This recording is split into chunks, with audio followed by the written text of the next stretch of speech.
I made 2 of these burlap bulletin boards to display my kids' art project. They anchor the ends of my window seat. You'll also notice that the boards on the wall are longer than the project I'll be showing you. If you're wondering how I made them fit my space, I cut an extra board in half with a straight edge and utility knife. I then attached it to an uncut board with wood glue and 2 thin strips of glued to the back. As a bonus, with the extra burlap, I made a table runner.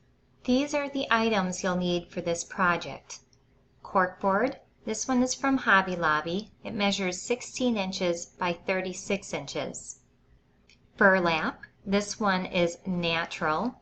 Burlap does come in different colors such as white, beige, a sage color. This one I also bought at Hobby Lobby.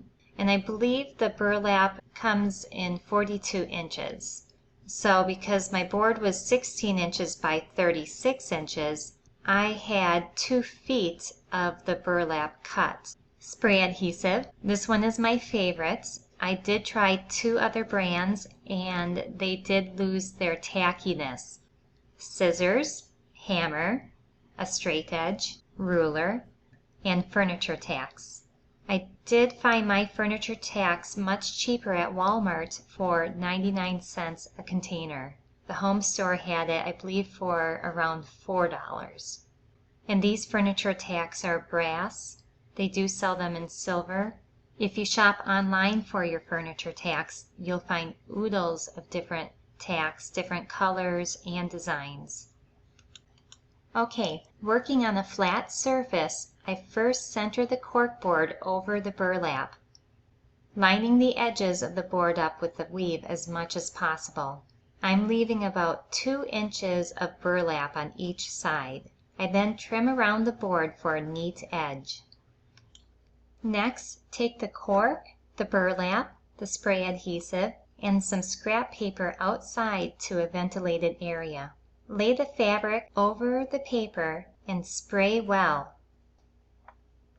Next, center the board and press onto the fabric. Press firmly and quickly cut the corners.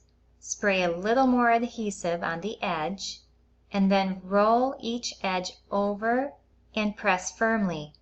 Repeat this on each side. The next part requires math. First, I determine where I want the corner tack, and I think it looks great here.